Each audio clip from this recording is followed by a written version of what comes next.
एकदम से कहते हैं ना, ग्राफ सीधा आपके स्कोर का ऊपर बढ़ जाएगा। और ये आपको कोई बताएगा नहीं, लिख के रखो, आपके सीनियर भी आपको नहीं बताएंगे। एवरीवन, कैसे हैं आप सब?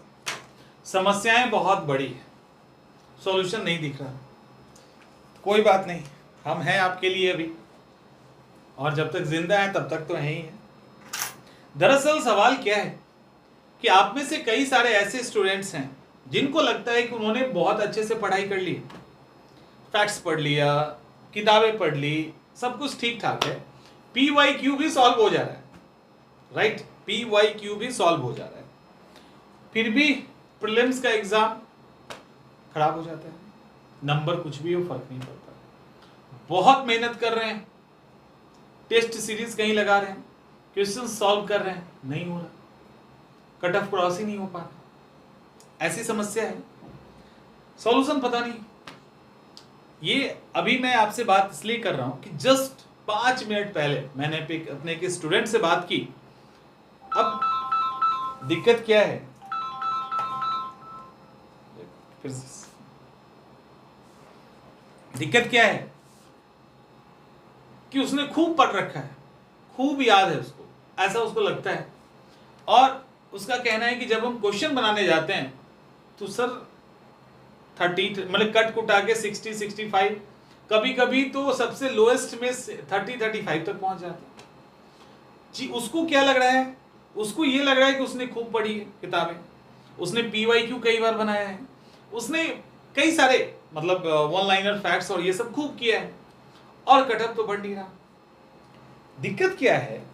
दिक्कत क्या है कि हम लोग एक अजीब रिपीटेशन के दौर में, समझ में आ रहा है, इंप्रूवमेंट नहीं हो रहा और रिपीटेशन कर रहे हैं। किसका? जहां से प्रॉपर रिजल्ट नहीं आएगा उसका। और उसके कारण हम सेटिस्फाइड तो हो जाते हैं कि नहीं, हमने खूब पढ़ाई की है और हमने इतना पढ़ लिया है, समझ में आ रहा है, लेकिन हमने जो दायरा पहले अटेम्प्ट में तय किया था, मान लो ये दायरा है आपका, आप यहां पर हो, आप यहां हो, और अगली बार क्या हुआ, अगली बार आपने थोड़ा सा इधर उधर भी पढ़ लिया, और अब लग रहा है कि नहीं, हमने पूरा अच्छे से कर लिया है, जो भी चीजें रिक्वायरमेंट की है वो सारी चीजें हम कर रहे हैं। BPSC कहीं और खेल रहा है, BPSC इस लेवल पे है, और आप हर साल इसी लेवल पे कहीं ना कहीं घूम के रह जाते हैं।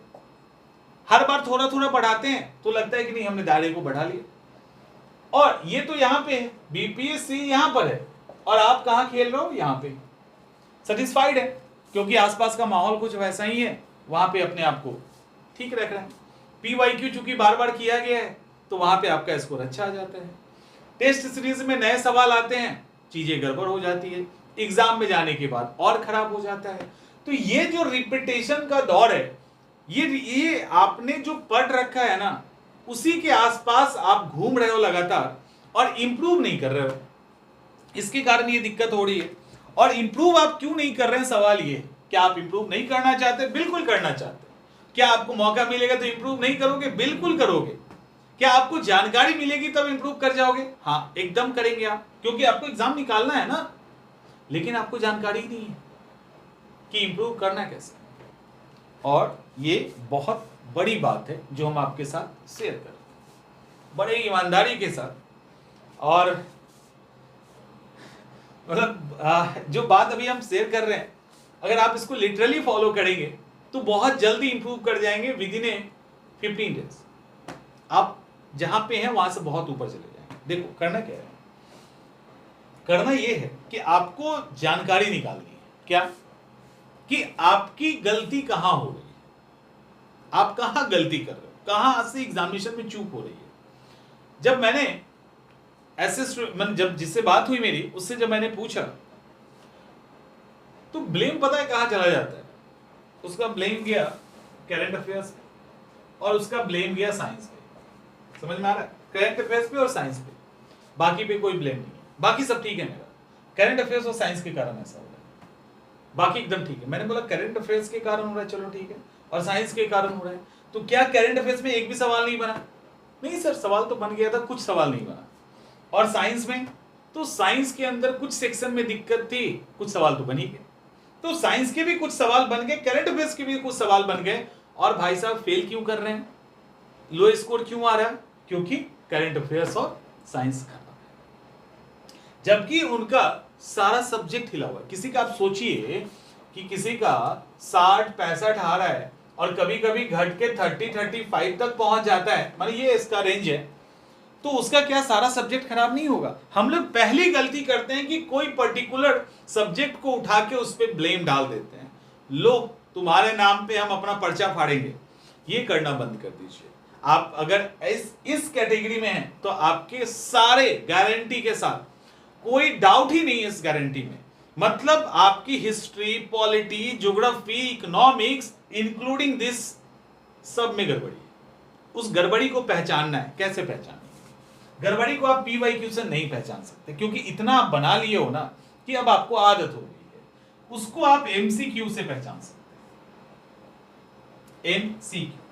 MCQ टेस्ट सीरीज फॉर्म में भी हो सकता है, या कोई प्रैक्टिस आपके पास होगा तो उस तरह से। लेकिन ध्यान रखना है कि ये जो MCQ और टेस्ट सीरीज का स्टैंडर्ड हो वो PYQ जैसा हो, यानी प्रीवियस ईयर क्वेश्चन पेपर के जैसा हो, क्योंकि प्रीवियस ईयर क्वेश्चन पेपर एक स्टैंडर्ड है जिससे वो सवाल पूछ रहे हैं हर साल।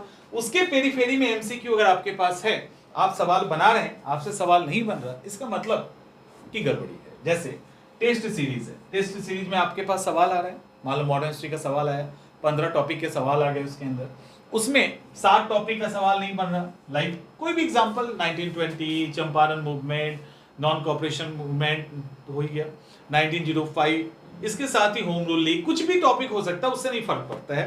रेवोल्यूशनरी मूवमेंट, हिस्ट्री है, इसी तरह से ज्योग्राफी हो सकता है। अब मान लो कि आपको 15 क्वेश्चंस मिले या 15 टॉपिक का क्वेश्चन मिला आपको, और आप 7 टॉपिक के सवाल तो ठीक ठीक बना रहे हैं, लेकिन 7 टॉपिक के सवाल आपसे ठीक नहीं बन रहे, फिर क्या करेंगे आप? आपका काम क्या है, एक कॉपी लेकर बैठना है आपको। अभी क्या करो, जब तक मतलब कोई ऐसा MCQ टेस्ट सीरीज या प्रैक्टिस के फॉर्म में आपके पास है, तो आप एक कॉपी के साथ उसको बनाइए। जो सवाल बन रहा है वो तो ठीक है, जो सवाल नहीं बन रहा उसका टॉपिक क्या है, जो सवाल नहीं बन रहा उसका टॉपिक क्या है, टॉपिक का नाम लिखिए सब्जेक्ट वाइज। जब ये लिखेंगे तो कमी बाहर निकल के आ जाएगी, जब कमी बाहर निकल के आएगी तब तो आप उसको पढ़ लोगे और उसको आप दूर कर सकते हैं। समझ में आ रहा है? और ये हर स्टूडेंट का इंडिविजुअल है, हम ये नहीं बता सकते कि आपके अंदर ये कमी है। वैसे ही जब तक जानेंगे नहीं तब तक तो आप कहोगे कि आप ही बता दीजिए हम उसको पढ़ लेंगे, ऐसा नहीं हो सकता ना। किसी को एंशिएंट हिस्ट्री में दिक्कत हो सकती है, किसी का ज्योग्राफी काफी अच्छा हो सकता है। समझ में आ रहा है? किसी को ज्योग्राफी में दिक्कत हो सकती है, किसी का एंशिएंट हिस्ट्री काफी अच्छा हो सकता है।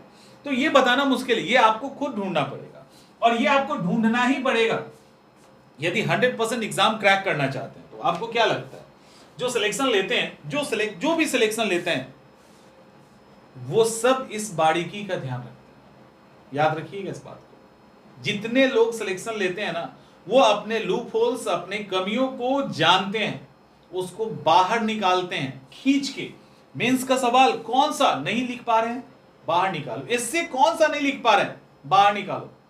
कौन से ऐसे GS के टॉपिक हैं PT के लिए जिसके सवाल हमसे नहीं बनते, बाहर निकालिए।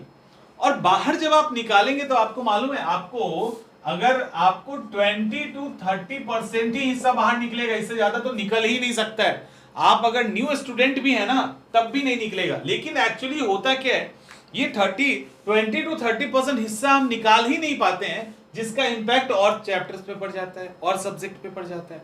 तो 20 to 30% अगर आपने निकाल लिया आपकी कमी को, तो एग्जाम्स में पास करने से आपको कोई रोक ही नहीं सकता। तो सबसे पहला टारगेट आपका क्या होना चाहिए? पहला टारगेट आज भी, अगर आपने पहले 1 या 2 अटेम्प्ट दे रखा है, तो आज से लेके अगले 15 दिन तक हर सब्जेक्ट का वो सेक्शन, वो चैप्टर, वो कंटेंट जो आपको परेशान करता है, जिसको समझ में आने में दिक्कत है, जो आपकी कमी है, उसको दूर कर लीजिए। आप भूल जाइए कि करंट अफेयर्स होता भी है। 15 दिन के लिए मात्र भूल जाओ, 15 डेज के लिए, मात्र 15 दिन के लिए भूल जाइए कि करंट अफेयर्स भी आपके चैप्टर में है, मतलब आपके सिलेबस के अंदर है। आप इसको भूलकर इस 15 डेज में हर उस सब्जेक्ट का वो पोर्शन जिसका सवाल आपसे गलत हो रहा है या जहां आपको पढ़ने के दौरान लगती है कि नहीं यहां यहां हमें काम करने की जरूरत है, उस पर काम तो कीजिए। एकदम से कहते हैं ना, ग्राफ सीधा आपके स्कोर का ऊपर बढ़ जाएगा, सीधा ग्राफ ऊपर बढ़ जाएगा। और ये आपको कोई बताएगा, लिख के रखो, आपके सीनियर भी आपको नहीं बताएंगे। बहुत रेयर लकी कोई पर्सन होगा जिसको ये बात पता चलेगी। ऐसे समझ में आ रहा है?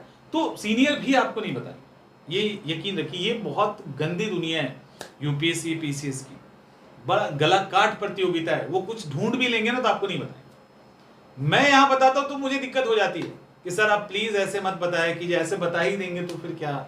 समझ में आ रहा है? मुझे बोला जाता है कि सर क्या कर रहे हैं आप, तो सब कुछ बता ही दे रहे हो। तो समझ रहे हैं किस लेवल पे चीजें चलती है। तो इसीलिए इसको ढूंढिए और इसको खोज के बाहर निकालिए। 15 दिन में इसको हिट कीजिए। उसका देखो सीधे जो आप 30 to 35 पे हो ना, 90 to 95 पे आप घूम रहे होंगे। 90 से 95 पे पहुंचने में आपको समय नहीं लगेगा, और यहाँ पे हैं तो भी वहीं पहुंचेंगे। उससे ज्यादा क्या पहुंचोगे अभी 15 दिन में। फिर उसके बाद करंट अफेयर्स को इंक्लूड कीजिए और चीजों को इंक्लूड कीजिए, बढ़ जाएगा।